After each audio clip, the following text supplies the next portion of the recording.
क्या आपने कभी ऐसी क्रिकेट टीम देखी है जिसमें सिर्फ बॉलर हो या सिर्फ बैट्समैन हो?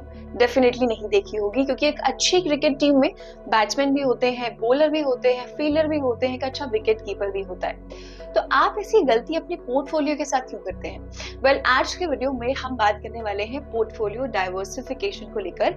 ये क्यों जरूरी है, ये क्या होता है और इंडियन इन्वेस्टर्स के लिए कौन से एसेट क्लास हैं जिसमें वो इन्वेस्ट कर सकते हैं। इसकी एक पूरी अंडरस्टैंडिंग आपको अपने पोर्टफोलियो को बेहतर बनाने के लिए बहुत ज्यादा इंपॉर्टेंट है। तो आज के वीडियो में हम वही डिस्कस करने वाले हैं। Welcome to another class with me. I am Gurpreet and you are watching ET Now. तो चलिए देखते हैं कि आज के सेशन में क्या क्या होगा। सबसे पहले तो हम देखेंगे कि पोर्टफोलियो डाइवर्सिफिकेशन क्या होता है, ये इंपॉर्टेंट क्यों है, और आपके एसेट क्लास के ऊपर भी डिस्कस करेंगे कि क्या क्या एसेट क्लास हैं जिसके जरिए आप अपने पोर्टफोलियो को डाइवर्सिफाई कर सकते हैं। और लास्ट में कुछ 2-3 बातें जो आपके लिए जरूरी है एज एन इन्वेस्टर, और अगर आप पोर्टफोलियो को डाइवर्सिफाई करना चाहते हैं तो भी आपको ये चीजें पता होनी चाहिए। चलिए तो स्टार्ट करते हैं। सबसे पहले कि भाई पोर्टफोलियो डाइवर्सिफिकेशन क्या होता है, राइट। तो जैसे मैंने आपको बिगिनिंग में क्रिकेट टीम का एग्जांपल दिया। एक अच्छी क्रिकेट टीम तभी बनेगी जब उसमें अच्छे बैट्समैन भी हो और अच्छे बॉलर भी हो, है ना। ताकि मान लो सामने वाली टीम के अगर बैट्समैन बहुत अच्छे हैं और अगर हमारी टीम में बॉलर्स अच्छे नहीं है तो उनको आउट कौन करेगा। लाइकवाइज जब हम पोर्टफोलियो को डाइवर्सिफाई करते हैं तो हमारा मकसद ये होता है कि हम मल्टीपल एसेट्स को अपने पोर्टफोलियो में इंक्लूड करें ताकि हम रिस्क को कम कर सके। सबसे बड़ा एक ऑब्जेक्टिव जो आ जाता है पोर्टफोलियो डाइवर्सिफिकेशन का वो ये होता है, यानी कि आप अपने इन्वेस्टमेंट को, जो आपका पैसा है जो आप इन्वेस्ट करते हैं, आप उसे अलग अलग एसेट क्लास में लगाएं रादर देन किसी एक एसेट क्लास में इन्वेस्ट करने के। इससे क्या होगा कि आपका जो रिस्क है वो कम होगा और साथ साथ में आपको रिटर्न्स भी जो है कंपैरेटिवली इंक्रीज होते हुए नजर आएंगे। अब यहाँ पर हम बात करें तो अलग अलग एसेट्स जो होते हैं उनका अलग अलग जो है ना रिटर्न लेवल होता है, साथ में अलग अलग रिस्क भी होता है। तो जब आप अपने पोर्टफोलियो में ऐसे मल्टीपल एसेट्स को रख लेते हैं तो आप कहीं ना कहीं उस चीज को बैलेंस आउट कर लेते हैं। मान लो आपके पास स्टॉक है, आपके पास आपके पोर्टफोलियो में गोल्ड भी है, तो कभी स्टॉक मार्केट नीचे चला गया तो गोल्ड का प्राइस जो है कहीं ना कहीं आपका बरकरार रहेगा। तो इसमें क्या है, रिस्क जो है वो मेंटेन हो जाएगा। सो पोर्टफोलियो डाइवर्सिफिकेशन एक कॉन्सेप्ट है कि आप अपना जो पोर्टफोलियो है, आपका जो फाइनेंशियल पोर्टफोलियो है, आपका जो पैसा है, आप उसे किसी एक ही एसेट में लगाने के बजाय मल्टीपल जगहों पर लगाएं जिससे आपका रिस्क कम हो जाए। Hence ultimately coming to the point कि ये इंपॉर्टेंट क्यों है। ये इंपॉर्टेंट इसलिए है, नंबर 1 क्योंकि ये रिस्क मैनेजमेंट में बहुत हेल्प करता है। रिस्क आपका मैनेज करता है क्योंकि जब कोई एक एसेट मान लीजिए आपके पोर्टफोलियो में काम नहीं कर रहा है, लेट्स से हम स्टॉक्स ले लेते हैं, है ना। मान लीजिए स्टॉक मार्केट आपका भी क्रैश कर रहा है, नीचे है, तो स्टॉक मार्केट के अलावा अगर आपने बॉन्ड में पैसा लगाया हुआ है, गोल्ड में या किसी कमोडिटी में पैसा लगाया हुआ है लेट्स से, है ना, तो आपका क्या है, वहां पर थोड़ा बहुत पोर्टफोलियो आपका मैनेज रहेगा। स्टॉक मार्केट भले ही नीचे जा रहा है लेकिन एक जगह तो ऐसी है एटलीस्ट कि जहां पर आपका पैसा बढ़ रहा है, तो उससे क्या होगा कि चीजें थोड़ी बैलेंस हो जाएंगी। वहीं ऑन दी अदर हैंड अगर आप सारा ही पैसा स्टॉक्स में लगा देंगे, मार्केट क्रैश हो गया तो आपका एकदम से पोर्टफोलियो जो है नीचे गिर जाएगा। अल्टीमेटली आपको भी डर लगने लगेगा, हो सकता है पैसा निकाल लें, आपके गोल्स जो है कंप्लीट नहीं होंगे, तो ये आपकी पूरी फाइनेंशियल प्लानिंग को गड़बड़ कर सकता है। तो ऑफ कोर्स आपका रिस्क मैनेज करने के लिए बहुत इंपॉर्टेंट है। दूसरा, कंसिस्टेंट रिटर्न्स देखने को मिलते हैं। देखिए, जब आप अपने इन्वेस्टमेंट्स को स्प्रेड करते हैं, डाइवर्सिफाई करते हैं, तो आपका जो पोर्टफोलियो है वो हाई वॉलेटिलिटी को अवॉइड करता है। जैसे फॉर एग्जांपल लेट्स से आपने इक्विटी में भी इन्वेस्ट किया हुआ है। इक्विटी में हमें पता है कि भाई अच्छे रिटर्न्स मिलते हैं, हाई रिटर्न्स का पोटेंशियल नजर आता है इक्विटी में। लेकिन वहीं on the other hand let's say आपने किसी डेट म्यूचुअल फंड में भी इन्वेस्ट किया हुआ है, तो डेट म्यूचुअल फंड में अगर आप इन्वेस्ट कर रहे हैं तो आपको वहां पर थोड़ी स्टेबिलिटी नजर आएगी। तो आपने स्टेबिलिटी के लिए डेट म्यूचुअल फंड में भी लगा दिया और आपने रिटर्न्स के लिए किसी इक्विटी के एसेट में भी आपने इन्वेस्ट कर दिया। तो इससे क्या होगा, आपके रिटर्न्स थोड़े कंसिस्टेंट हो जाएंगे, आपको कंसिस्टेंसी जो है अपने रिटर्न्स में नजर आएगी। इसके अलावा आ जाता है कैपिटल प्रिजर्वेशन। यहाँ पर क्या है कि अगर आप अपने पोर्टफोलियो को डाइवर्सिफाई कर रहे हैं तो रिस्क पर जो एक्सपोजर है वो कम हो जाता है। इससे क्या है, आपका वेल्थ प्रोटेक्टेड रहता है, प्रिजर्व होता है, तो ये एक दूसरा बेनिफिट है। उसके अलावा ग्रोथ आ जाता है। भाई अगर आप मल्टीपल एसेट्स में इन्वेस्ट कर रहे हैं, राइट, अगर आप बहुत सारे एसेट्स में, नॉट बहुत सारे बट मल्टीपल एसेट्स में इन्वेस्ट कर रहे हैं अगर आप, तो आपने क्या किया कि बहुत सारे एसेट्स का आपको फायदा मिलेगा, जो उसमें रिटर्न्स होंगे, जो उसमें ग्रोथ होगी, वो सारे फायदे आपको अपने एक पोर्टफोलियो में नजर आएंगे रादर देन आपने अगर किसी एक ही एसेट क्लास में इन्वेस्ट किया है। तो ये बहुत सारे बेनिफिट बेनिफिट्स हैं जो पोर्टफोलियो डाइवर्सिफिकेशन से हमें मिलते हैं, और हमेशा इट इज एडवाइजेबल, हर किसी इन्वेस्टर को यही एडवाइस किया जाता है, कोई भी फाइनेंशियल एडवाइजर होगा वो आपको यही एडवाइस करेगा कि आप अपने पोर्टफोलियो को जरूर डाइवर्सिफाई करें। अब बात कर लेते हैं कि कौन से एसेट क्लास है हमारे पास जिसके जरिए हम अपने पोर्टफोलियो को डाइवर्सिफाई कर सकते हैं, राइट? बिकॉज बहुत सारे लोगों को पता नहीं होता है कि हाँ क्या क्या एसेट क्लास हमारे पास अवेलेबल है। तो इस वीडियो के जरिए थोड़ा कोशिश करेंगे उसके डेप्थ में जाने के लिए। सबसे पहले बात कर लेते हैं तो आ जाता है हमारा इक्विटी, स्टॉक्स एंड सिक्योरिटीज। बहुत ही बेसिक है, अगर कोई मार्केट में इन्वेस्टेड है, आई थिंक अगर कोई ये वीडियो देख रहा है तो ये तो पता ही होगा, आई थिंक।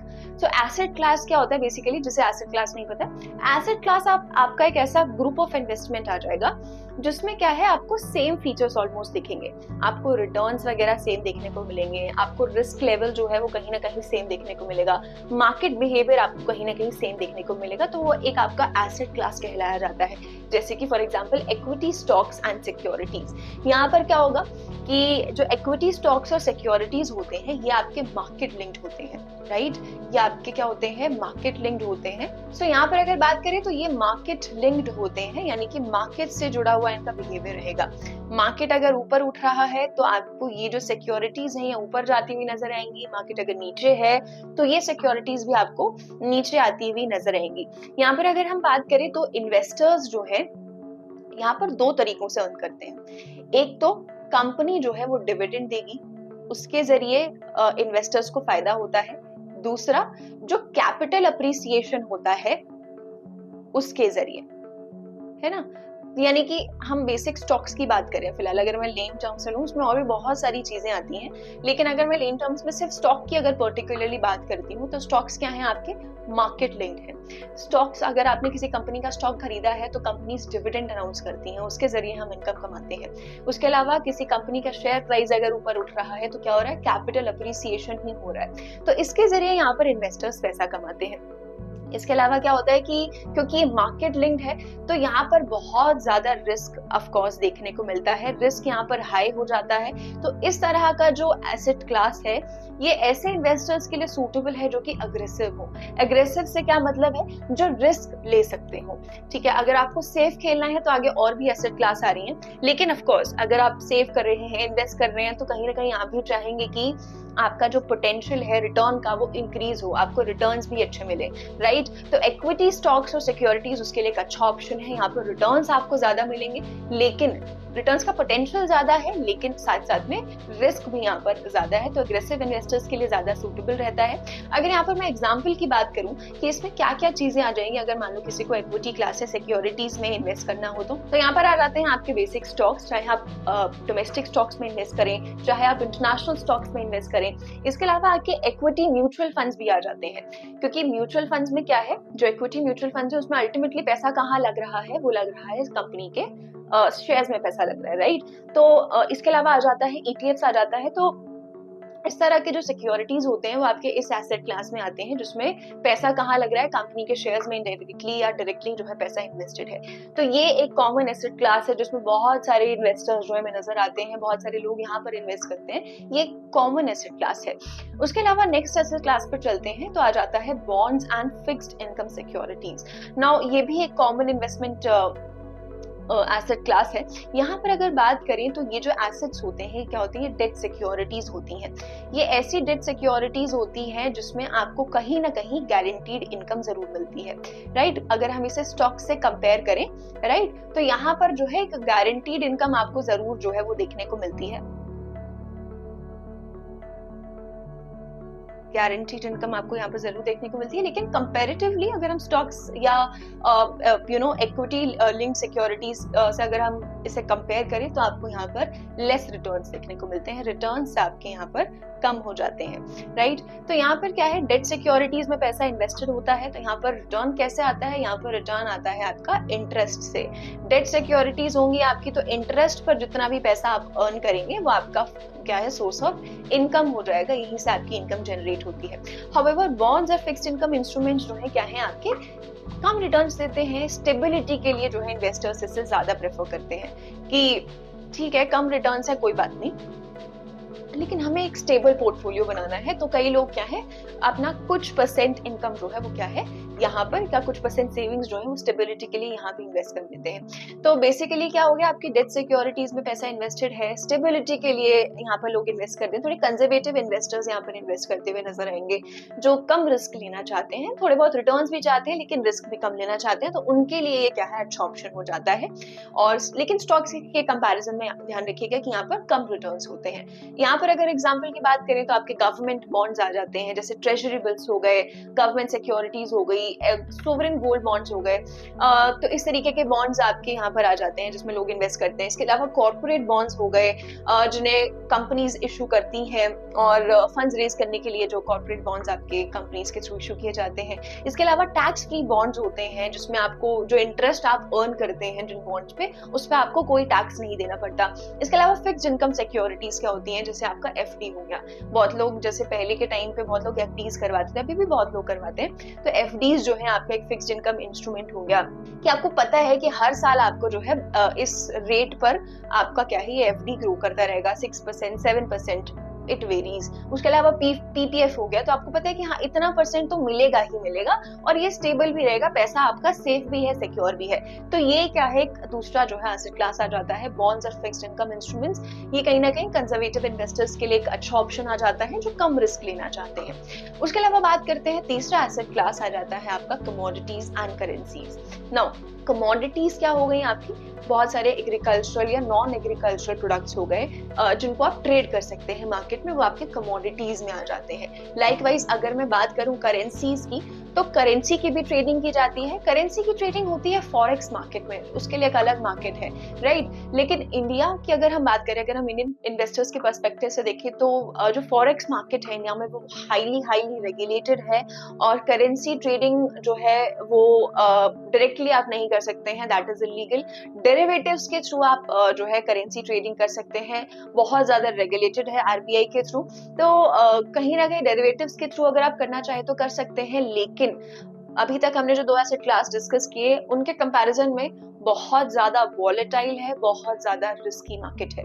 तो अनलेस और अनटिल आपको बहुत अच्छी समझ ना हो करेंसी मार्केट की, you should not invest in this market because बहुत ज्यादा रिस्की है। सो अगर कमोडिटीज की और करेंसीज की बात करें तो ये भी एक एसेट क्लास देखने को मिलता है। अगर आपको अपना पोर्टफोलियो डाइवर्सिफाई करना है तो आप कमोडिटीज में भी जो है ट्रेडिंग कर सकते हैं। तो ये जो एसेट क्लास है ये ऐसे ट्रेडर्स के लिए अवेलेबल है जो कि कैपिटल अप्रिसिएशन पे खेलना चाहते हैं ना, कि किसी चीज का दाम अगर बढ़ेगा तो उससे आपको फायदा हुआ। कोई चीज आपने 10 रुपए की ली, वो 20 रुपए की हो गई तो आपको 10 रुपए का फायदा हो गया। तो ऐसे में जो खेलना चाहते हैं ट्रेडर्स वो इस मार्केट में आ सकते हैं। कमोडिटीज का एग्जांपल अगर हम ले तो बहुत सारे मेटल्स आ जाते हैं, गोल्ड, सिल्वर, प्लैटिनम जो आपके प्रेशियस मेटल्स हैं। इसके अलावा आपके जो दूसरे मेटल्स हैं, इंडस्ट्रियल मेटल्स हैं, कॉपर हो गया, एल्यूमिनियम हो गया, इसकी ट्रेडिंग कर सकते हैं। एग्रीकल्चरल प्रोडक्ट्स हो गए आपके, कॉटन हो गया, वीट हो गया, राइस हो गया, इसकी भी ट्रेडिंग होती है। इसके लिए भी कमोडिटी मार्केट आपका पूरा चलता है।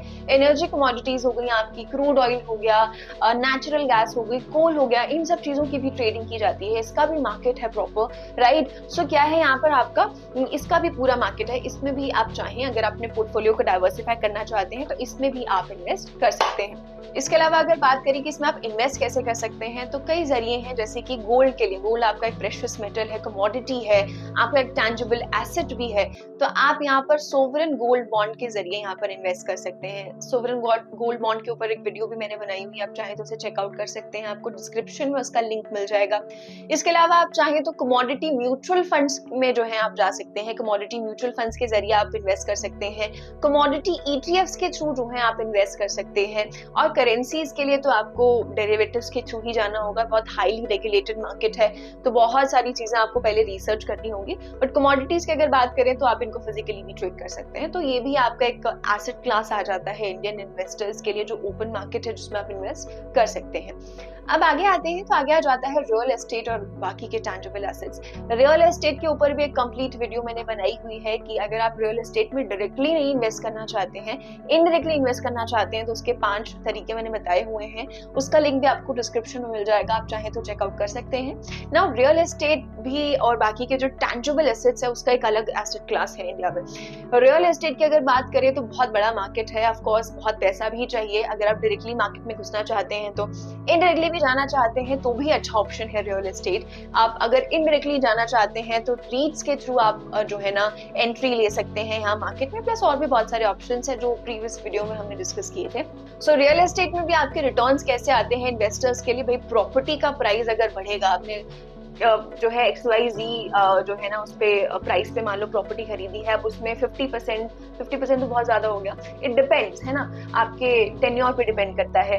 अगर बात करें रियल एस्टेट की तो लॉन्ग टर्म इन्वेस्टर्स के लिए ज्यादा सूटेबल रहता है, क्योंकि प्रॉपर्टीज अगर आप लंबे समय के लिए रखेंगे तभी उसमें क्या है आपको लॉन्ग टर्म कैपिटल अप्रिसिएशन जो है नजर आएगा, अच्छा रिटर्न आपको तभी मिलेगा, राइट। सो रियल एस्टेट में अगर आप जाना चाहें तो जा सकते हैं, डायरेक्टली इनडायरेक्टली कैसे भी कैपिटल अप्रिसिएशन आपको देखने को मिल जाता है in the form of property price hike, right. इसके अलावा दूसरे टैंजिबल एसेट्स भी आ जाते हैं, जैसे कि ऑफ कोर्स टैंजिबल एसेट आपका सिल्वर और गोल्ड भी है, that is also an asset. Gold और सिल्वर आप डायरेक्टली भी खरीद सकते हैं, राइट, और ETFs के थ्रू भी आप जो है ना इनकी ट्रेडिंग कर सकते हैं। गोल्ड के लिए आप गोल्ड बॉन्ड्स में जो है ना इन्वेस्ट कर सकते हैं, वो भी एक अच्छा ऑप्शन है। इसके अलावा बाकी के जो टैंजिबल एसेट्स है, कुछ कलेक्टिबल्स आ जाते हैं, कोई आर्ट मान लीजिए, कोई आपने महंगी पेंटिंग खरीद ली, राइट, कोई विंटेज आइटम्स हो गए जिनका प्राइस बढ़ता रहता है, तो ये सारी चीजें भी है, ये भी टैंजिबल एसेट्स में आता है। इसमें भी क्या है इन्वेस्टर्स इन्वेस्ट कर सकते हैं, इसके जरिए भी एक कैपिटल अप्रिसिएशन बनता है और पोर्टफोलियो का थोड़ा सा और डाइवर्सिफाई कर सकते हैं, राइट। अब इसके आगे आते हैं तो यहाँ पर आ जाता है कैश और कैश इक्विवेलेंस। अगर बात की जाए तो कैश और कैश इक्विवेलेंस आपकी एक एसेट क्लास ही है, बिकॉज क्या है कि आपके पास अगर आप अपने पोर्टफोलियो को डाइवर्सिफाई कर रहे हैं तो आपके पास कैश होना भी उतना ही इक्वली इंपॉर्टेंट है। So this basically includes cash in hand, या आप अपने कैश को एक ऐसी जगह इन्वेस्ट कर रहे हैं जहां से आप उसे कभी भी रिडीम कर सकते हैं, बहुत आसानी से रिडीम कर सकते हैं। नाउ प्लीज नोट कि आप इसे क्या है एक इमरजेंसी फंड की तरह भी ट्रीट कर सकते हैं, राइट। हम क्या करते हैं बेसिकली, मान लो बहुत सारे इन्वेस्टर्स करते होंगे आई थिंक, कि इमरजेंसी फंड है, मान लो कुछ समथिंग सम लाख रुपीज आपने है तो आपने अपने सेविंग्स अकाउंट में उसे रख लिया है, राइट, कि इतना तो हमें कभी भी जरूरत पड़ सकती है, which is of course very correct and very true, right. तो आप इमरजेंसी फंड जो है ना इसके लिए बहुत सारे ऑप्शंस है मार्केट में, जैसे मनी मार्केट फंड्स हैं, CDs है, तो इस तरीके के कैश इक्विवेलेंस में इन्वेस्ट कर सकते हैं, जिसमें क्या है आपको रिटर्न्स इसमें बहुत ही कम मिलेगा, लेकिन बहुत ही वेरी लेस रिटर्न आपको इसमें देखने को मिलेगा, लेकिन क्या हो जाएगा कि थोड़ा बहुत रिटर्न भी आता रहेगा और प्लस आपके लिए यहाँ से कैश निकालना बहुत ही इजी हो जाएगा, है ना। तो आप ऐसे इंस्ट्रूमेंट्स में भी अपना पैसा लगा सकते हैं जहां से आप कैश को कभी भी अपने इमरजेंसी सिचुएशन के लिए रिडीम कर सके। फॉर एग्जांपल जैसे मैंने बताया मनी मार्केट फंड्स, देखो ऐसे म्यूचुअल फंड्स भी होते हैं जो शॉर्ट टर्म डेट इंस्ट्रूमेंट्स में इन्वेस्ट करते हैं, जैसे ट्रेजरी बिल्स हो गए, कमर्शियल पेपर हो गए, तो ये क्या है बहुत ज्यादा लिक्विड होते हैं, हाईली लिक्विड एसेट क्लास है ये, आप कभी भी यहाँ से पैसे निकाल सकते हैं, चाहे वो आपको चेक करना पड़ेगा ऑफ कोर्स आप जिस भी इंस्ट्रूमेंट में पैसा लगा रहे हैं, चाहे वो 1 मंथ के लिए है, 6 मंथ के लिए है, 1 ईयर के लिए है, वो इट कैन रेंज। इसके अलावा आ जाता है आपका सर्टिफिकेट्स ऑफ डिपॉजिट भी। इसमें बेसिकली क्या होता है, लेट्स से बैंक और डिपॉजिटर के बीच में ये अग्रीमेंट सॉर्ट ऑफ होता है। लेट्स से मैं डिपॉजिटर हूँ तो मेरा एक सेविंग्स अकाउंट होगा जिसमें मैं क्या है, लेट्स से मैं 6 महीने का पीरियड चूज करती हूँ, मैंने 6 महीने के लिए एक फिक्स्ड अमाउंट ऑफ मनी जो है एक सर्टेन बैंक में जमा करवा दिया, और बदले में बैंक क्या है मुझे क्या करेगा, उस 6 महीने के लिए एक सर्टेन इंटरेस्ट देगा ना। मुझे पता है कि 6 महीने के बाद में वो पैसा निकाल सकती हूँ, और साथ साथ में 6 महीने के लिए मुझे बैंक जो है इतना इंटरेस्ट भी दे रहा है। Now it can also range 6 महीना, 1 साल, 2 साल, तो ये वेरी कर सकता है। तो ये सर्टिफिकेट ऑफ डिपॉजिट है। तो इस तरीके के जो मार्केट इंस्ट्रूमेंट्स हैं जो कैश इक्विवेलेंस के एसेट क्लास में आते हैं, ये भी आपके लिए यूजफुल हो सकते हैं आपके पोर्टफोलियो को डाइवर्सिफाई बनाने के लिए। तो ये कुछ एसेट क्लास थे जिसमें आप इन्वेस्ट कर सकते हैं अपने पोर्टफोलियो को डाइवर्सिफाई करने के लिए। इससे पिछले वीडियो में मैंने जो है बात की थी अर्ली रिटायरमेंट की, जिसमें मैंने आपको बताया था कि पोर्टफोलियो को डाइवर्सिफाई करना कितना ज्यादा जरूरी है। सो आई होप आपको ये चीज समझ आएगी कि हाँ कौन से एसेट क्लास हैं जो अवेलेबल हैं और क्यों पोर्टफोलियो को डाइवर्सिफाई करना इंपॉर्टेंट है। अब पोर्टफोलियो को डाइवर्सिफाई करने से पहले ये 2-3 चीजें जरूर ध्यान में रख लें। देखिए बहुत सारे एसेट क्लास आपको अवेलेबल हैं जिसमें आप इन्वेस्ट कर सकते हैं, लेकिन ऑफ कोर्स इन्वेस्ट करने से पहले अपने फाइनेंशियल एडवाइजर से एक बार जरूर पूछें कुछ चीजें हैं एक दो जो ध्यान रख सकते हैं आप। देखिए, कोई भी एसेट क्लास चूज करने से पहले पहले अपने गोल्स को डिफाइन करना बहुत ज्यादा जरूरी है कि आपको लॉन्ग टर्म के लिए इन्वेस्टेड रहना है या आपको शॉर्ट टर्म के लिए इन्वेस्टेड रहना है। आपको क्विक रिटर्न्स चाहिए या आपको स्लो और स्टेडी ग्रोथ चाहिए। आपको स्टेबिलिटी आप ज्यादा प्रेफर करते हैं या आप रिस्क उठा सकते हैं। तो पहले आपको अपने आप को एनालाइज करना है एज एन इन्वेस्टर। आपको देखना है कि आपके गोल्स क्या हैं, राइट? उसी के हिसाब से आप अपने एसेट क्लास को चूज कीजिए। बिकॉज अगर आपके लॉन्ग टर्म गोल्स हैं और आप बहुत ज्यादा हाई रिस्क के साथ खेल रहे हैं तो आपका पोर्टफोलियो जो है वो गड़बड़ कर सकता है। सो इट्स वेरी इंपॉर्टेंट कि आपको एसेट क्लास कौन सा चूज करना है, उसके लिए पहले आपको अपने गोल्स को डिफाइन करना बहुत ज्यादा इंपॉर्टेंट है।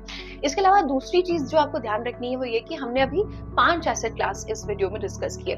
हर एसेट क्लास में बहुत सारी मल्टीपल चीजें हैं जिसमें आप इन्वेस्ट कर सकते हैं। फॉर एग्जाम्पल, जैसे हमने इक्विटी और उससे रिलेटेड सिक्योरिटीज के ऊपर बात की, तो उसमें स्टॉक्स भी आते हैं, डोमेस्टिक स्टॉक्स भी आते हैं, इंटरनेशनल स्टॉक्स भी आते हैं, उसमें इक्विटी म्यूचुअल फंड्स भी आते हैं। तो लेट्स से अगर मैं एक ही इसमें से एक छोटा सा ही हिस्सा ले लूं इक्विटी म्यूचुअल फंड्स का, इक्विटी म्यूचुअल फंड्स के अंदर भी बहुत सारे म्यूचुअल फंड्स हैं। आप चाहे तो लार्ज कैप में पैसा लगा सकते हैं, स्मॉल कैप में, आप मिड कैप में, आप माइक्रो कैप में खेल सकते हैं। तो एक एसेट क्लास के अंदर बहुत सारी चीजें हैं जिसमें आप अपने पैसे को इन्वेस्ट कर सकते हैं। सो ये भी चीज आप ध्यान रखें कि एक ही एसेट क्लास में भी आप डाइवर्सिफिकेशन कर सकते हैं, राइट? अगर आप किसी इक्विटी म्यूचुअल फंड में जा रहे हैं तो आप उसमें भी डाइवर्सिफिकेशन अगर करना चाहें तो कर सकते हैं। जैसे आप लार्ज कैप में भी जा सकते हैं, स्मॉल में भी जा सकते हैं, राइट? आपको एक बैलेंस्ड पोर्टफोलियो अल्टीमेटली अपने लिए बनाना है। आपको रिटर्न्स भी चाहिए तो आप जो है थोड़े रिस्क के साथ भी खेल सकते हैं, लेकिन अगर आपको फिर स्टेबिलिटी भी साथ साथ में चाहिए क्योंकि आपको अपने पोर्टफोलियो को बैलेंस करना है, तो आप बॉन्ड्स की तरफ भी जा सकते हैं, राइट? आप गोल्ड की तरफ भी जा सकते हैं। तो ये चीजें जो है ये चीज आप कर सकते हैं। आप एक एसेट क्लास के अंदर भी डाइवर्सिफिकेशन कर सकते हैं, बट प्लीज रिमेंबर कि ओवर डाइवर्सिफिकेशन भी नहीं करना है। सो इट्स वेरी इंपॉर्टेंट कि इस चीज को क्लियर आउट करने के लिए आपको क्या है, सिर्फ एक ही मंत्र को फॉलो करना है। आपको अपने गोल्स को डिफाइन करना है कि आपको चाहिए क्या अपने इन्वेस्टमेंट से, right? And of course you need to consult a financial advisor as well. इसके अलावा आप एक चीज का और ध्यान रख सकते हैं कि आप अपनी इन्वेस्टमेंट्स को जो है टाइम टू टाइम रिव्यू करते रहिए। आप देखते रहिए कि आपकी इन्वेस्टमेंट कब ऊपर जा रही है, कब जो है उसका प्राइस नीचे जा रहा है, कब अच्छा परफॉर्म कर रही है, कब नहीं कर रही है। इससे क्या होगा कि आपको एक आइडिया लगता रहेगा कि हाँ, कौन सा एसेट क्लास आपको अच्छे रिटर्न्स दे रहा है, कौन सा एसेट क्लास आपको स्टेबिलिटी दे रहा है, आपके गोल्स के हिसाब से कैसा परफॉर्म कर रहा है। प्लस आप अपनी रिसर्च पे कंटिन्यू रखिए, देखते रहिए, ऑब्जर्व करते रहिए मार्केट को कि कैसा जा रहा है कैसा नहीं। इससे आप और बेटर फाइनेंशियल डिसीजंस जो है ले सकते हैं। And of course financial advisor से कंसल्ट जरूर करना है because it's very important before taking any decision in a rush. So I hope आप आज का वीडियो आपको समझ आया होगा कि पोर्टफोलियो डाइवर्सिफिकेशन क्या होता है, ये जरूरी क्यों है। आज के वीडियो में इतना ही था। इसके अलावा अगर आप चाहते हैं किसी और टॉपिक पे कि कोई एक्सप्लेनर बनाया जाए, कोई वीडियो बनाई जाए, तो कमेंट सेक्शन में जरूर शेयर करिए। मिलेंगे अगली क्लास में। For more of such videos, do like, share and subscribe to ET Now Swadesh.